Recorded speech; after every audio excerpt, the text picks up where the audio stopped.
And we're live. Kieran, how's it going?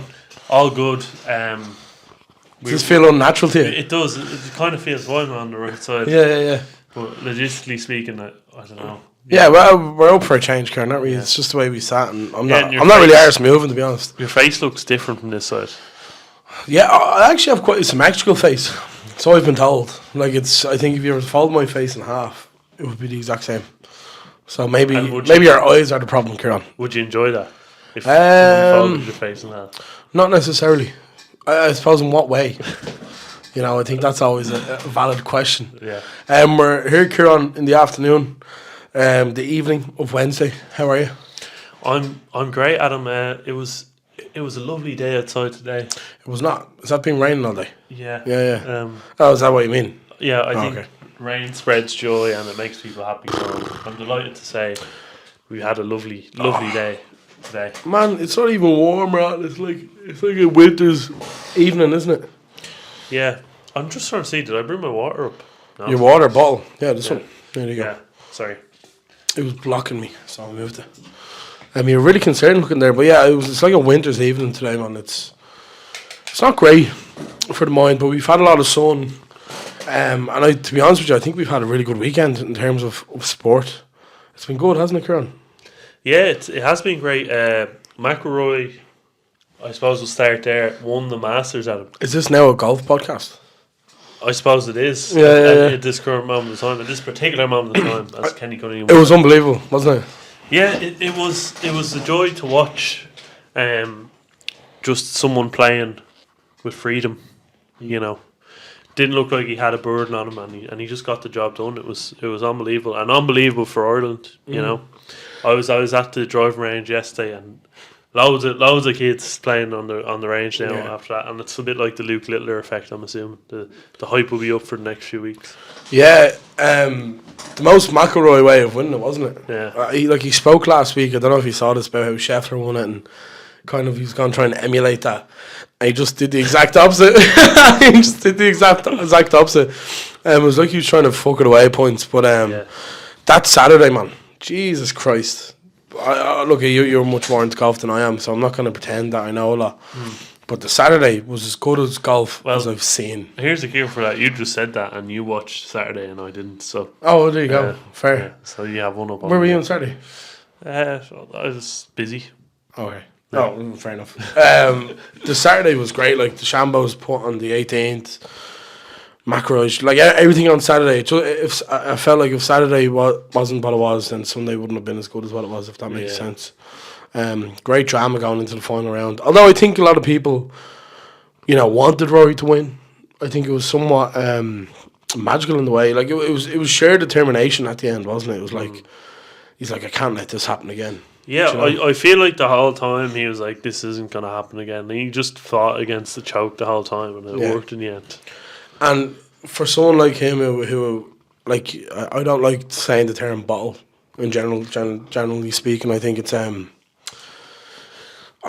bit of a shite way of saying something kind of, bad happened in terms of sport. So I hate hearing the term bottle jobs, because I think there's a million and one reasons that go into why someone will lose from a winning position, etc. But he has kind of bottled it a few times, hasn't he? Like it's fair to say. So, and it was kind of the redemption week of the bottlers as well that week, because Arsenal, like everyone who we thought were bottlers ended up being, turn the corner. And I think Arsenal really surprised me on last Wednesday with their performance in the Emirates. I actually thought it was a very good watch from Arsenal for once. Yeah. And it was a comprehensive 3-0 victory over Real Madrid at him. Yeah. What a win that was. It was actually, it took me by surprise. It was very... I think Arsenal are all in on the Champions League, aren't they? I don't think there's ever been a time where they've wanted to win it as much. I think the league is so far out of reach. I think we know the league's, more or less done over it now, but that performance, like, where have these performances been? In one of the group chat with the lads, we were chatting about Arsenal and we were saying how bad Madrid were, and I don't actually think Madrid are that bad. Like, I think they're still a quality side. But one of the comments one of the lads made was they're going to drop points the weekend to Brentford. and long behold, they draw 1-0 with Brentford on Saturday. So it's like the inconsistencies is incredible. But I think I genuinely I'd say they couldn't care less about the league. I think the league's unraveled, in general terms, and obviously Liverpool winning on Sunday as well kind of proves that. But yeah, it was a great performance. Whether they can do it again tonight, as we're living and breathing here, it's Wednesday evening. Yeah. The game's kicking off in 2 hours. So whether they can do it tonight, I probably don't know. But it'd be a hell of a result if they did. By the time this goes out, that we'll probably know the outcome of what happened. But I do think... Want to do to the camera. So what Real Madrid went through, and then do Arsenal went through, and then whichever's used, whichever happens, just clip it in. No, I don't. So Real Madrid went through against Arsenal. They came back and won 4-3. And 3-2-1. And Arsenal went through. And this is going to be edited, so we're both saying two different stories. No, you're not supposed to say that. Yeah. Okay, you've ruined it. Yeah. Yeah, you've pulled the curtain back. You've pulled our proverbial pants down. Well, this is an authentic podcast, that I'm not going to... Yeah, I know. Yeah. I was hoping you did. Yeah. I was looking at... never mind. But the 2 free kicks from Rice is what I want to touch Yeah. on. That they were truly terrific, weren't they? Just the curler around the wall and the one to the top corner. They're some of the best free kicks you see. And I'm speaking as someone who hates Arsenal. Yeah. But those free kicks were a joy to watch, I have to say. I found it really funny because they did a bit about it on Sky before the Brentford game, and they were showing Rice taking a free kick. And the free kick he takes for the pre-match, the warm-up, whatever. Yeah. The free kick he takes just goes up and he couldn't have hit it worse. But it's funny how they build these things up. Now look, it was really well taken goals. I think I don't really want to talk about Declan Rice, to be honest. I'd rather talk about Marino up front, because you're looking at a Spaniard central defensive midfielder who's been forced to play up front, and he's flourished. He's been so good. Yeah. And we talk a lot about systems, etc., and the flexibility of Miguel Marino there, just to go up front, and he's done it for a few weeks. He's chipped in with a few goals. Look, it's not what Arsenal need. It's not what Arsenal need at all. They need an out number 9. But bloody hell, he took his goal well, and I think he's been really good. You look at the likes of Jesus and Havertz and how frustrating they can be. Marino's come in and he's done what those lads have done, and if not, slightly better. Yeah, and he was kind of a symbol of the performance as well for Arsenal, because they kind of rode the crest of the wave, and I kind of feel like they bossed Madrid off the pitch that night, and I'd never seen anyone do that. Obviously Madrid always have that transitional turnaround. They always have that threat coming back at a team, and I just didn't see it at all that night. Yeah. Vinicius was kept quiet. Mbappe was rubbish, I thought, in front of the goal. He had a few chances and he was rubbish. So listen, as we're talking here, there's another egg gonna happen. Yeah, what do you think, Karen? And in my right. from my current perspective, I can't see this being recovered from Madrid. 3-0 is too much. And I just think Arsenal will probably hold out for a 1-0, 2-0 loss, and that'll be it. Yeah, I think Madrid will win on the night, but I think Arsenal will go through. Yeah. So whether that's 2-0 or 3-0 and Arsenal on penalties or extra time, I think that's potentially the most likely. You see, the thing is with Arsenal, man, they don't concede a lot of goals. You know what I mean? So this is okay, they're playing Real Madrid. Real Madrid can turn up tonight and throw 4 past them, and you wouldn't bat an eyelid. Let's be honest, we would kind of be like, that's typical Madrid. But I think maybe a bridge too far. It's too bridge much. too far. But I do think Madrid win. Good game last night, wasn't it? Yeah, PSG, I think, just play terrific football. Some of the football we don't see anymore in any part of the game. They play through the lines. They don't lose possession of the ball too easily in the midfield. Mm-hmm. But I have to say, Villa done a job on them, and they kind of pressed them hard up the pitch in the second half, and they made it be a real John game. McGinn's goal, man. And I feel like McGinn led that press. Yeah. And as soon as he went off, Villa didn't look as good. Yeah, I was kind of disappointed in a way at Villa just by how they set up in the first half. PSG got cut through them quite easily, and it was frustrating to watch. Like if I was a Villa fan, I'd be somewhat frustrated because to claw it back. Sorry, excuse me, to 3-2 and not go through. It would be frustrating, I'd imagine. Yeah. So, yeah, I think as well as that, the substitutions, I thought they were really bizarre because Rashford does really well for the third goal. And they don't Like, leave him really, on. really well. Yeah. And then, like, I'd say, like, 10 minutes later, he's taken off and you're like, bring on Watkins for someone else. And Asensio does well when he And comes by the on way, as well. But Watkins did not have an effect when he came on. But He this is it. didn't do anything.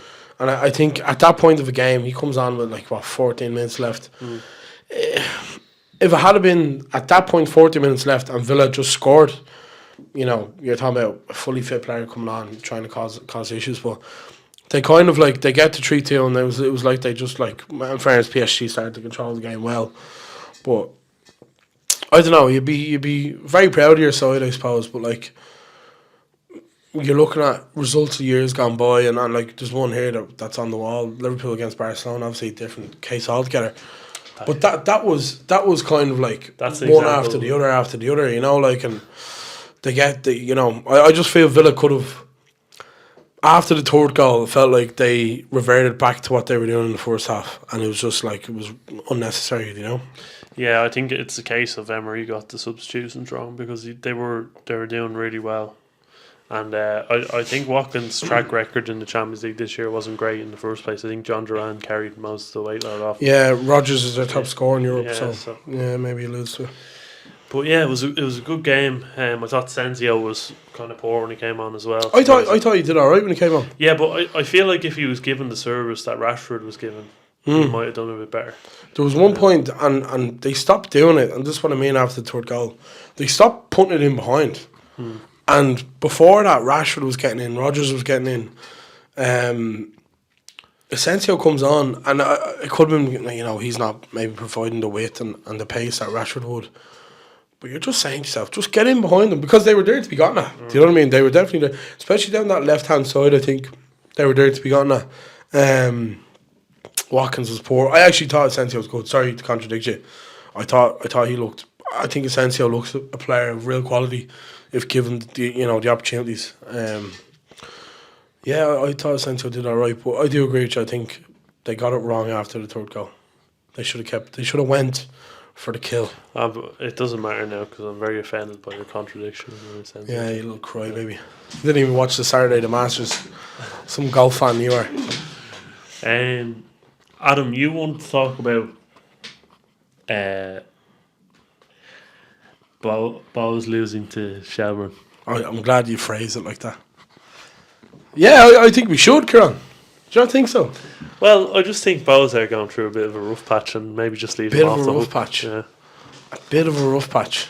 How long has that rough patch been? A bit long. You didn't see the game, I take it. I think I was out playing golf this night, and I was Yeah. probably watching the Masters. But yeah, I didn't watch the game. I mean, I wouldn't voluntarily watch Bohs at the moment as well. It's kind of hard to watch. So, What do you think is the solution to Bohs' problems? Because the players are there. I've had this conversation. I think the players are actually there at Bohs. I don't think they have good players. Like I think really good players. Colin Whelan is actually, he looks a decent young striker. Yeah. And Tierney's a really good player. Devoy is a lovely player. Parsons is really good. Parsons, it's kind of weird how he dropped him after the Rovers game, the first game of the season. He was the best player on the pitch that day. So it's kind of, I think the manager, he's been proven to be out of his depth. To quote the great Eamon Dunphy, Noel King. Eamon Dunphy also, just while we were talking about golf before we continue to slander Bohs, said that Rory McIlroy's win is better than Italian 90 for the Irish people. Yeah, is that Dunphy maybe?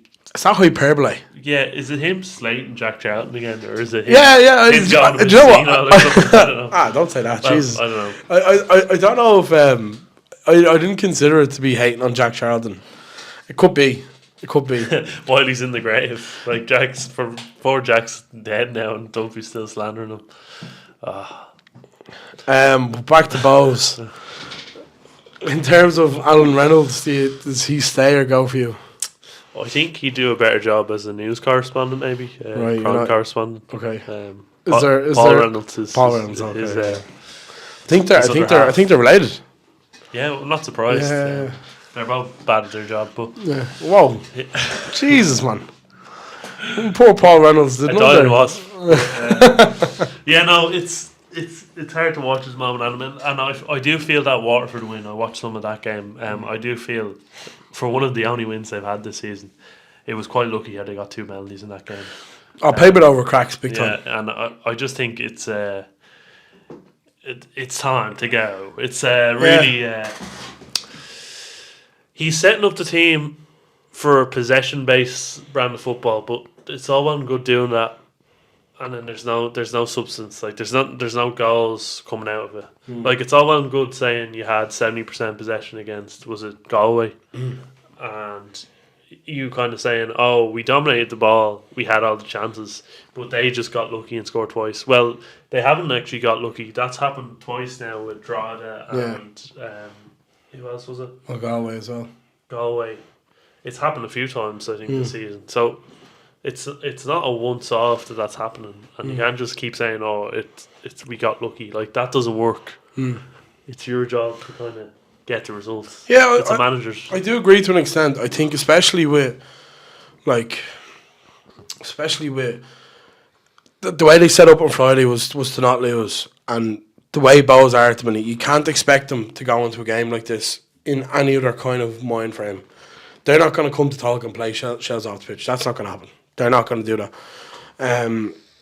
And first half they had a few kind of half chances. I think Flores has a good chance actually, and from my position where I was in the Riverside, looked like it went in.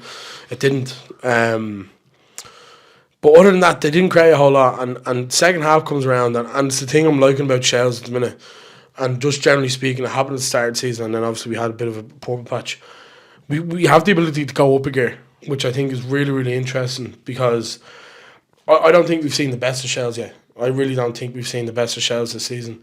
Come out in the second half, and I think Bohs might have gotten out of half once in the whole half. Other than that, it's like they just couldn't move. They couldn't get near shells, and Odubeko comes on, Q comes on, and the attacking changes from Duff were great. They really put Bohs under a lot of pressure then, and from there on in, you just couldn't see.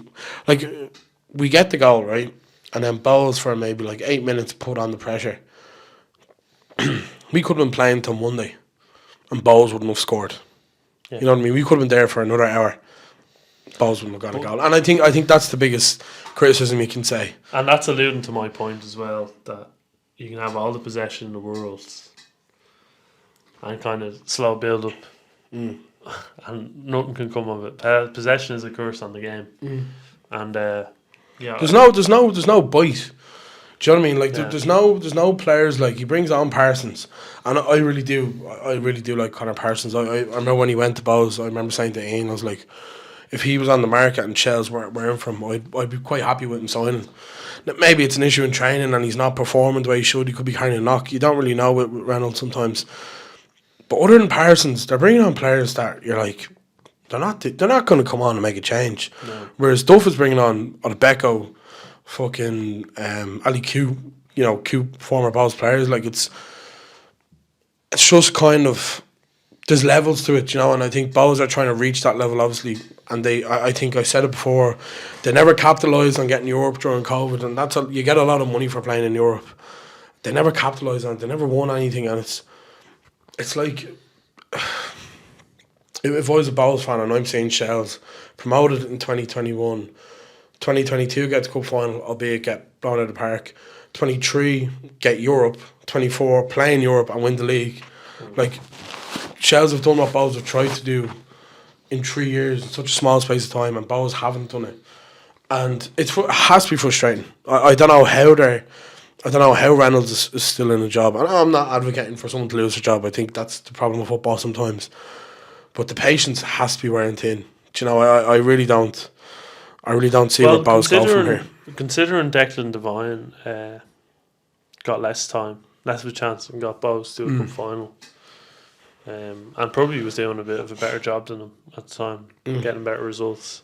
And he wasn't doing great either, for what it's worth. He wasn't doing great, but like it makes no sense to keep this guy on if he's not getting basic results at home to Drogheda and to Galway.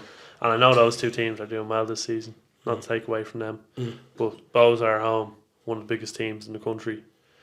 Make these beautiful jerseys, make this great merchandise. Oh, look at this, it's fantastic. Guinness collab. Well, that's brilliant. But there's no reason to have a pint of Guinness after a Bohs game at the moment. It'll send you into depression. You know what I mean? It might help you out of it. Well, that's another argument. But the next day you won't feel so good. You know what I mean? So it's a terrible time for Bohs fans at the moment. And I get it in work sometimes where it's like, sure, Bohs have the Fontaine jersey and this and that. All reasonably good jerseys. I'm not gonna say they're bad or anything. Yeah. But you could offer me a million jerseys. Well, look at the one you're wearing now. Would you prefer I'd that much one? rather league title. Do you know what I mean? I'd much rather something under your belt. Do you know what I mean? It's a very peculiar situation to be in. Do you know, because I'd be if the shoe was on the other foot and I was a Bohs fan and Shells would come up the way they have, you'd be pulling your hair out, man. Do you know what I mean? It's like. And Shells haven't been in the first division for the majority of this, century that we're in. To have the most league titles from 2000 till now, and have not been in the Premier Division for that amount of time is mind blowing stuff. But it just shows as well how well Shells did things as well. I know they had the Turkish owners for a while, and they chose Duff over the Turkish owners, and it's paid off to their it's paid dividends to the detriment of the Turkish guy. I was in Drogheda the night we clinched Europe in 2023, and we were losing 2-0 at half time. And going down to Tolka, there was the rumours of Duff leaving and the Turkish fella staying. And we were in the car, me, Dave, Woody, and Shay. And I remember after as well, more so, we were like, we can't let Duff go. You can't let him go. And I remember a lot of people were going, you'll get someone else, but you won't get the money, etc. To keep Duff the way they did, and then the following season bringing back Jarvis and everything the club have done, unbelievable stuff. The way the club should be run, Yeah, and you can have all the Fontaines and Guinness jerseys in the world, but you have to get the basics right. Is the point? You know what I mean? It's really hard to watch at the moment, and. Again, all the lark with the stadium. Oh, this stadium's going to happen very soon. We're going to rebuild the stadium. Yeah. Where is it? Where are the builders? It's supposed to be done in all by now, It just represents the shambolic nature of it all. Kind of planning permission and jurisdiction and logistics of building something in Ireland at the moment. It's like, no, there's no communication with anyone. Let the fans know that this is happening or when it's happening. Nothing. I am Jackie down the line. And, do. And then everyone sees the new jersey on Instagram and they're like, oh my God, this is amazing. So nice. It's not so nice on the pitch. The players wearing it are bad models, so to speak. But it's not the players, I know. It's the someone's responsibility on the players, but the manager is On the other hand, Kieran, you have and the sport director Odubeko coming on for Shell's Mipo, and he says in his interview after that Duff didn't speak to him for a week, that they'd been fighting and training, and before he came on they didn't speak, etc. Comes on and scores the goal. What do you think of the whole situation? Because I've been asked this, and people are like, should Mipo be coming out and saying this to the media and all this drivel, man, right? If you don't know how true any of this situation is, right? But just supposing Duff didn't speak to Mipo for the week, and with the intention of Mipo coming on to prove a point and score a winner like he has Duff not kind of gotten what he's wanted in that way? Yeah, I think he has. It's the classic managerial thing. Mind games. Thing we've seen in the past as well. I mean, managers have done that for I was going to say millenniums, but the football hasn't been around that long. Sure, football's only been around since 1990. Yeah. Sky Sports. Yeah, decades, Yeah. I would say. It's a classic kind of trick where you don't play someone for a while, and then out of nowhere, you're playing.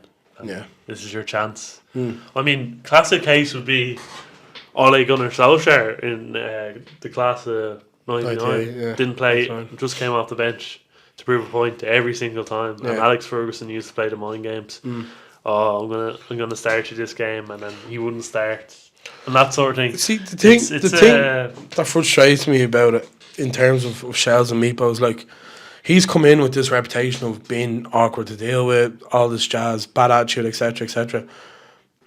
I think it fuels that, that kind of way. And I think if you can go two ways about this, you can, Duff can put the arm around him and give him a hand, or you can do what he's done, tough love, and he comes on and scores the winner. Like, what more can a manager do in that vein? If that is the considering case. Duff tried that hair dryer treatment with Shane Farrell and he kind of didn't go for it. He has a past record doing it. I don't know why people would be surprised that he's doing it again. But Shane, in fairness to him, doing really well in Drogheda. Yeah, he is. They're top of the league, so Yeah. Shells play Drogheda on Friday evening, a big game. In terms of the title race, so yeah, interesting times, Karen, for the League of Ireland. Yeah, it is. It's definitely become a better product, in general, and I think people are leaning towards it now, with everything going on in England and being dreadful to watch. In terms of, I'm glad you brought it back to the Premier League. Last Friday afternoon or Friday morning, Mo Salah signs back for Liverpool. What do you think, Kieran? I'm quite pleased. I think he deserves every penny he gets from the club. I mean, I'm not surprised in the slightest. It's not really a big news story. I mean, it's big for. It's quite a big news story. Well, it's quite a big news story for Liverpool, which I can see what you're saying. But in the context of everything else, Are you talking context of life or football here? well, football. Okay. It's no surprise that Salah signed the contract. For me, it's Really? he's flying at Liverpool. Why wouldn't they sign him for another 2 years? That'd be my kind of That'd thing. be your Like, argument. Yeah, I suppose. It's kind of logically thinking and kind of objectively thinking without any emotion. Salah scored had 45 goals and assists this season. Liverpool would be crazy to let him go on a free. Yeah. You know what I mean? No, I do agree. And that could be, I mean, I'm not saying he's going to leave, but that could be their thinking. A big bid comes in from Saudi or somewhere else, they're going to get 160 million for him. Yeah. So they have to kind of add that layer of protection. Yeah. I do agree. I think, like, in terms of, like, the media have made this such a big story all season with Liverpool and, is he going to sign, won't he sign, all this jazz. So for him to have signed, I think it's a big news story. Not to contradict you, but I think in terms of, Liverpool and going forward, the next one's Virgil van Dijk. For him to sign, I think that would be just as big, if not bigger. But what do you think of the whole idea of announcements for contracts? Like, I thought it was strange in the first place. Liverpool announced them like a new signing. Here's the king again. Are you going to sign someone else and put him on the king's It's because of the media tour for Salah at times. All these selfies he's taking. So I do think for him signing is a big deal. I think Van Dijk, when he signs, is going to be just as big a deal. The thing is with these things, the way football is, I don't think you could replace either of them, like, right now, for the level they're playing at. Like, what right winger is doing what Salah's doing? What centre half is as good as, other than Leonardo Bonucci, is better than Van Dijk? Like, Salah has 45 goals and assists this season in the Premier League. That's more than prime Henry, than prime Ronaldo in the Premier League. Like, these are incredible stats with about 7 games left to go as well. So, the level he's hit this season is unheard of, to be honest. I do agree with all you're saying. That, I mean, I think if Liverpool were to lose those two and maybe a few others, even Luis Diaz, I don't know if Liverpool fans like him, but I think he's a terrific player. And in the midfield as well, they've recruited well with McAllister. who I think's been very good this season. I kind of Again, echo what yeah. you're saying, and Gravenberch as well. Mm. I kind of have a theory that he was bought for Arne Slot. I don't think they bought him for Jurgen Klopp's use. That's kind of my That's it. That's conspiracy a theory, hell of a theory. because he wasn't used under Jurgen Klopp much. So Yeah. and he's Dutch, so I'm kind of like, oh, maybe that was for Arne Slot. Yeah. But I think, to get back to my point quickly, if they were to lose that core group of players and Allison as well, I think they'd be in very big trouble. And I don't think Slot can afford to rebuild and bring in loads of new players without the risk of Liverpool becoming or being in a top 4 battle again. Yeah. And not competing for the league. I think with next season, I do think there'll be an exodus of players. Like, I think I like Diaz for what's worth, but I think the problem is with Liverpool's forwards, and it always gets branded around on Twitter. Like, you'll see something like Jota hasn't scored in this so many games, Diaz, Nunes, Gakpo, etc. But Salah is constantly scoring and assisting. So they're holding Liverpool's other forwards are being held to the same standard as Salah. And the reason for that is because we had Salah, Firmino and Mane, and the three of them kind of held each other to each other's standards. They were all getting, 20 plus goals, etc. So it's a very hard level to sustain. That's why it hasn't been sustained since Mane and Firmino left. That's essentially why. Gakpo's had a really good season off the left, but he's been injured the past few weeks. Jota, you can't rely on him. Diaz, I personally think Luis Diaz is a fabulous footballer. I think he's terrific. I think he has great games, and there's games when he's a bit frustrating and his end product's not the best. But I'd be saying he's nearly like 20, 25 goals and assists this season, which people aren't saying that's a bad barometer. That they're great returns, Chiesa hasn't really had a look in, and I think Nunes is a lost cause, isn't he? So, it's one of those things. I do think Nunes and Diaz will probably be, and Jota probably will be gone during the summer, which I wouldn't be surprised if that was to happen. But if they go, they have to be replaced. So is it a case of if you get rid of them and don't bring anyone in? I can't see that happening. So I can imagine two of the three going. And I'd probably say Nunes is guaranteed. And if it was me, I'd be getting rid of Jota before I would Diaz. Yeah. Yeah, no, I think they're terrific players, particularly Diaz. But yeah, I don't think Liverpool can really afford to lose money. I think they need to actually recruit more. Yeah. If I agree. If I was to speak on that, but they're flying at the moment. I mean, I don't really have much else to say there. What are they? 15 points clear of Arsenal. I think they're focused on the league, which is a good thing. I think it's over, and I don't think there's much to talk about in the Premier League for the rest of the season, other than the top 4 race, which is, I think it's a shit fest. As in, I don't think the teams competing for Bayern, Newcastle are in any great shapes. Tell me your thoughts on Chelsea at the minute. I think Chelsea's being run into the ground. I think this is one of the worst brands of football I've ever seen Chelsea play. It's horrible to watch. I sit down and worry for every game I watch, and I don't enjoy sitting through the game anymore because there's no one I really enjoy watching other than the two midfielders, Caicedo and Enzo. No one really takes my attention. Cole Palmer's gone quiet. Which is a scary one for me because of how well he played last year, and he kind of, for me, dragged you through a lot of games last year as well, and this season just hasn't worked for him. I think that's down to the freedom. This is not. Oh, has it died, has it? Must have died recently. But we lose one.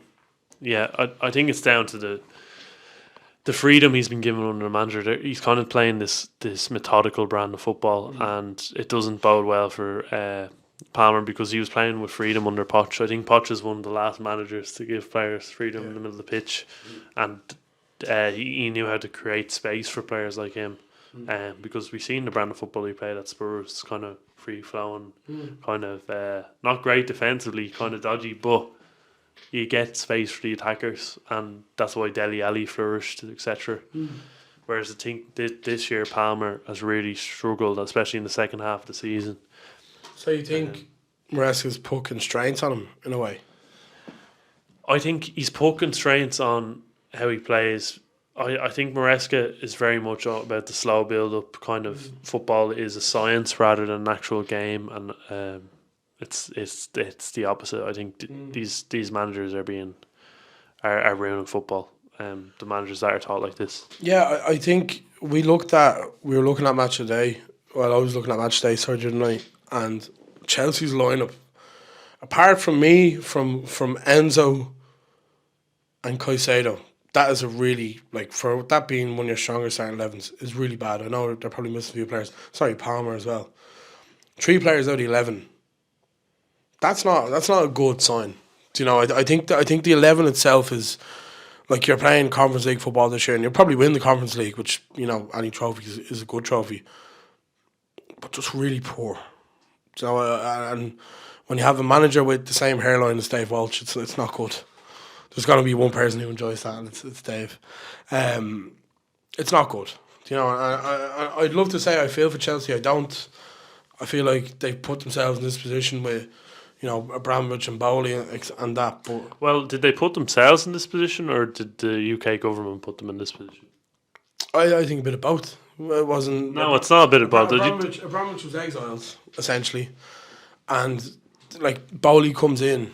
And there's no issue. Chelsea had no issue with signing players for, you know, 7-8 year contracts. And now because the players aren't good enough, then that's when the issue arises. I think you need to get your priorities in check. I think a lot of the fans had an issue with Bowley being appointed in the first place and his transfer strategy from day one. So I think you're completely wrong there. And I think Abramovich was forced out of England by the UK government. So it's not Chelsea's fault that the club's being run into the ground. It's no one's fault. It's the UK government's fault. Would you have been happy with Abramovich staying, knowing that he was funding the Russian army? That isn't a fact. It is a fact. It's not a fact. It's You're a Russian sympathiser, Kieran. I'm a sympathiser for the way the football club's being ran at the moment. I think it's being ran to the ground. I think this model is only going to get worse. Are you a Russian spy? If I was, you'd be in grave danger. That's all I'll say. Sniper. Kieran, we're gonna move on from Russia and Chelsea to get it out. A shorter podcast this week, probably for the best. We'll start off with Ian. He says, other than Fontaines and Wonder Horse, who are the best bands in the world right now? Oh, I'm gonna have to check. Best bands in the world. I'm a bit more awake than I usually am recording this podcast. I just noticed that. A bit more awake. Yeah, I just feel more alert. Yeah. I don't know. We had a coffee for this, but I was going to say. It's late to have coffee around 5 o'clock as well, isn't it? It's not a great time to drink coffee. Best bands at the moment. I really like Joe, the one Steve Harrington. Oh, fucking your man of Stranger Things. Yeah. I'm trying to pull up my Spotify here, to be honest. It's not working. I don't know, man. My days are generally consumed by Pink Floyd, Led Zeppelin, and then, like, I do listen to quite a lot of Fontaines. I don't want to say Pink Floyd because, you know, they're not. I wouldn't say they're as active, I suppose, as the likes of Fontaines and Wonder Horse, but that's what I'm currently listening to, is Pink Floyd and Led Zeppelin. So that's what I'm going to go with. You're going with Joe. Joe. Well, that's who you're going with. It's a bit softer, isn't it? What do you mean by that? Tame Impala, like, are one of the best. I know they're not releasing anything at the moment. Empire of the Sun. Do you like Empire of the Sun? Yeah, but they haven't released anything either, really. Yeah, true. Dave loves Empire of the Sun. We are the people who rule the world. There's more good ones and I just can't think. Arctic Monkeys, for God's sake. Yeah, no fucking active music though, really. Are you a fan of Kneecap, Plankum? Any of them? Not particularly. Okay. Imlay, let's give a shout out to them. Imlay, shout out to James Shannon, as always. Ian says, who does Adzi think is the right pick for Bohs when Rennie is sacked? I don't think Alan Reynolds should be sacked. I think he's doing a great job and should be signed on for a contract of eternity. Alan, you're a gaslighter. Yeah. Pick your choice. Pick my choice. Honestly, probably go back to Keith Long. He's the only one around. Or Vinnie Perth. Ian loves Vinnie Perth. This is what I'm saying. You would have to pay Keith Long out. But like that again, like They have lots of money. Ian made a good point of the other night. It was like when Shells got Duff, it was completely out of field. Like no one kind of expected it. So someone like that, maybe for Bohs. But if you're going with what you know, maybe like I'd say Keith Long or Vinnie Perth for Ian. Ian loves a bit of Vinnie Perth. So The ones I'm going to pick are probably unattainable, but I'd go Martin O'Neill, Steve Lennon kind of thing. I know that's mad, but Neil Lennon, yeah. Steve Lennon. Signs Victor Wanyama. It would be very Bohs to get Neil Lennon and Victor Wanyama to sign. So I kind of hope that happened. Gary sends a picture of himself that was sent into a Bohs group chat that Tom and Ian are in, and it was slagging Gary. I think the comment was like, "There's some characters in this crowd that's just Gary making a face." Gary says Semenyo, a good signing for United. Not sure about £65 million. I like Semenyo, to be fair. Who's creating this rumour, by the way? Probably Gary Vav. Yeah. This isn't happening. Gary Vav, big Mark Goldbridge enjoyer as well, which I only found out recently, which is fucking mental. I unfortunately, I think that's probably the going rate for a player like Semenyo, isn't it? Yeah, I'm convinced Gary just sits in his basement every day, just looking at Mark Goldbridge and coming up with getting out questions. The United stand. He sends a picture of Rory McIlroy wearing a United jersey. We'll leave that there. I just imagine Gary has like 6 different burner accounts giving Mark Goldbridge super chats or something like that. Now he spends his money on Mark Goldbridge and paying for flights to Manchester. He got a flight to Talca on Friday, which I was surprised with. Phil Mangan says, how horny is too horny? I was very horny on Friday evening after Shells beat Bohs. So enough. Yeah. Gary says, good win for Everton and Bonk at the weekend.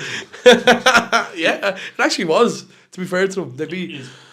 Is Bonk Everton sympathiser? Yeah, Bonk's an Everton fan. That's what he's known for on Twitter. Gary says, conspiracy theory, Barcelona and Arsenal won't win Champions League because not in Club World Cup. Oh shit, okay. It is conspiracy.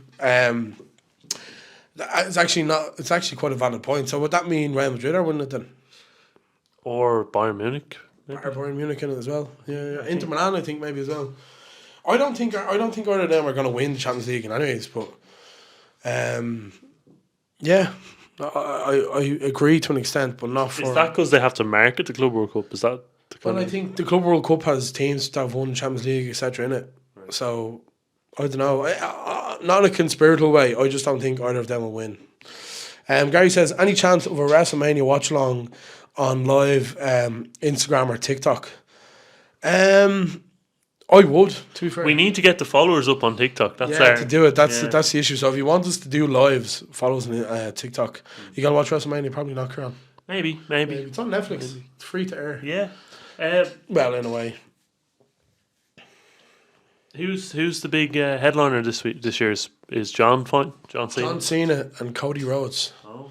Yeah, main event on Sunday. John Cena's now heel, which is like he's gone bad. He's gone rogue. Oh wow. Yeah, we might review WrestleMania next week. Yeah. David Dunwoody says Shane Farrell Derby on Friday. What are your score predictions? I think if Shells are to go on and win the league like they did last year, they need to be winning games like this. So I'm hoping for a Shells win. Shane Farrell winner 1-0. Fucking hell, man, it'd be fun. I'd actually stand there and applaud. I think it'd be hilarious. I bet that the last straw of the Shells game, Shane Farrell 1-0, and it was like 150 to 1, and it didn't go through. Kilo says, how many chucks could a woodchuck chuck if a woodchuck could chuck wood? I said that really well, didn't I? This is like a tongue twister, but I think I passed. So this just reminded me of, did you see that thing Gary sent in the group chat? It's like Woods misses. Chris Woods misses. Actually, Ian said something the other day to me. We were talking about Harry Wood, and he goes, "Oh, is he not from Australia or New Zealand?" I was like, "No, he's from Hull." And I didn't say this to Ian, but Ian just kind of rolled his eyes. It's only after dawning on me that he meant Chris Wood instead of Harry Wood. Dan Lavin says, "Best Guinness you've had abroad." Oh, tricky one. I had a nice Guinness in London the other week, surprisingly, in the Devonshire. Wasn't bad. But I had one out of a plastic cup in a beer garden watching Man City and Bournemouth, and it was one of the best Guinnesses I've had, full stop. It was really, really nice. What about you, Kieran? Dan, here's a shock for you. I've never had a Guinness abroad. I don't really believe. I believe in trying the local cerveza. I'm not a big fan of trying Guinness in other countries because it's not a local cerveza. But what was I going to say? Best Guinness I've had in a different country. This is going to be a controversial one. I was up north in Portrush. And I had a Guinness from a plastic cup at the Open. It was probably nice. And it was delicious. They did a one pour job on it. Oh, really? But it just shows that the two pour is a gimmick. It was some of the nicest points I've ever had. And sorry that Adam's sitting beside me, but I'm not contractually obliged to that company. So there you go. Dan says, are Madrid making the same mistake as before and signing too many superstars? No, I don't believe so. I think, yeah, there might be one or two egos in there, but like, this is the thing with top players, and I think a top manager brings the best out in players. So I don't know if Ancelotti's going to be there next season, but if he is, I'd probably give him time to get them together. And like Mbappe and Vinicius, like the midfield they have is unbelievable. Trent's going to come in and cause problems for teams over there as well. So I do have a take on this. I think I really do think that Madrid recruitment in the last window or two has been quite poor. I think the recruitment of Rudiger was really good. I think he's a good centre back. I was going to say it was bad. I was going to give you a smack there. No. You want heroin, man. He's been brilliant, but Chouameni's great. Camavinga. But I'm talking about the likes of Mbappe. I don't think he's good enough to lead the line. I think if you're looking at the quality, if you're looking at the dispersion between him and Benzema, for example, I think Benzema and Vinicius had a very, very effective link up. And I think when they got rid of Benzema, they haven't really been the same team since. It hasn't been as good for them. So that would be my only area of criticism for Madrid. Bellingham as well, I think. Bellingham's been great, man. Bellingham's great. Now you're saying he's been great. He has been great. I think sometimes he lacks the ability to take a game by the scruff of the neck. I think Arsenal really put them under the cosh last week, and there was no point in that game where Bellingham influenced the game. He stood back and watched the Royce free kicks go in. I think he's overrated. Alton says, do you have any favourite teams in other countries? I don't say they're my favourite team, but if I was to go in Germany, say I'd probably go with Leverkusen just for the kind of experience we had in the away end. And next season, I plan on trying to go there a couple of times if I can. Feyenoord was really good in the Netherlands. Other than that, if I had to pick a team in Italy, I don't know, maybe like Napoli or something. Although we've been to the San Siro. Yeah, I'd say like if you were to look at my favourites on FootMob, for example, let's have a look. I have a few. Have Inter Miami, Leverkusen, I have Lincoln, I have Independiente of Argentina. Shout out to Marina and work. She's from fucking Buenos Aires, man. No, so. I'm chatting about you. Oh, me? Oh, okay. Yeah, thanks. But yeah, there'd be a few teams I'd look out for. Is that a knock at the door? It is, yeah. Let me just get it and see what the story is. Can you get everyone? Yeah, you can lead the podcast on. Do you want me to finish? Yeah. Will I finish up? Just continue the questions. Kieran's getting the door for, we don't know who's here. If you had to live in a football stadium forever, which one are you choosing? Now, functionally, this isn't the greatest question because one, would you like to live in a football stadium? Probably not. Wouldn't be comfortable. It'd be wet, it'd be windy. Someone's selling something, says Kieran. I'm just answering the football stadium question. Which one would we live in if we had to live in one? Of the ones I've been to... Live in a stadium? Yeah. Of the ones I've been to, probably Lincoln Field in Philadelphia because the seats are really comfortable. Oh, excuse me. And if I had to... that was the point. Functionality-wise, it's a terrible idea. There was no roof on the one in Philadelphia, but the seats were really comfortable. And there was shelter in ways in the stadium, so I'd probably go with Lincoln Field. Do you know what? This is really a strange one, but I'm probably going to go with centre court in Wimbledon because it has a roof, and it looks like when they close the roof, it'll be really warm on the grass. And I say the grass Yeah, I'd is say it would. the grass is like a carpet. So there you go. Yeah, I'd say it's uncomfortable though. but you could throw a pillow down or a hard pillow and rest So your. you're telling me, like, give me the rules of this: is you have a pillow and a fucking blanket, but you don't have a house to live in. Why are you carrying a pillow to a stadium like? Alton says, "What's your most irrational fear?" So I had this conversation on Saturday watching the Masters. The other way when they're lining up to take a tee shot, with the driver, and there's like people either side. Yeah. Anyone who's played golf with me knows that I can hit it fairly straight off tee, but my most rational fear is slicing it and taking someone out. Yeah. I mean, I'd love for that to happen in a professional tournament, but at the end of the day, lads are being paid to do this. Yeah. You know what I mean? So while we're going to work, working 9 to 5, 8-hour shifts, they're hitting golf balls out for 8 hours. You know what I mean? So if they were hitting it that bad, they wouldn't be very good at their job, would they? Be like a barber going into the Turkish barber and him cutting all your hair off. You know what I mean? It's not probably unlikely. Yeah. No, fair enough. Well, for a Turkish I barber. was going to say, Turkish barber man here. Put your money away there. Alton says, what's the most unnecessary thing you've ever bought? I'd go with this. Kieran had it on last week. It's a... Are you going to put it on now? No, I'm not. It's a pigeon mask. Woody bought one. Me and Woody... No, you can't hear it. Very good. Me and Woody bought these in Portugal for a substantial amount of money. I'm not going to say how much was. Ridiculous money. We were drunk, so that's why we bought them. That's the most rational thing I've ever bought. It's great that you were I thought of you when I got it. I was like, oh, Kieran, I'd love this. nice enough to give it to me. Cheers. Yeah, you're welcome, man. I didn't fucking want it, man. It's freaky. Like, we walked back into the pub with the mask on, and I said he thought the place was being robbed. You know what I mean? Like, it was really stupid. Yeah. And it smells bad as well. Yeah, it does. I swear to God, I was wearing that, and it was all over. The smell was on my hands. It's like a film, isn't it? It's like a powder. Yeah, it's really bad. So yeah, you're welcome. Very nice. What's the most unnecessary thing you've bought? I think I bought a fan during one of the heat waves, and a snow shovel as well. During the heat wave? Sure, no. A snow shovel during the snowstorm that time, and I haven't used it since. So there you go. I'd be surprised if we used it then either. Did you use it then? It was full of snow, so yeah, I did use it. Last question. Thanks be to God. Alden says, "What are the ideal 5 fruits to include in a fruit salad?" Good question. I wouldn't be mad on fruit salads, as you can probably tell. How about 5 words for word salad? No. Okay, 5 fruits for fruit salad then. You can do the word salad if you want. I'll go strawberries, watermelon, apple, banana, and grapes.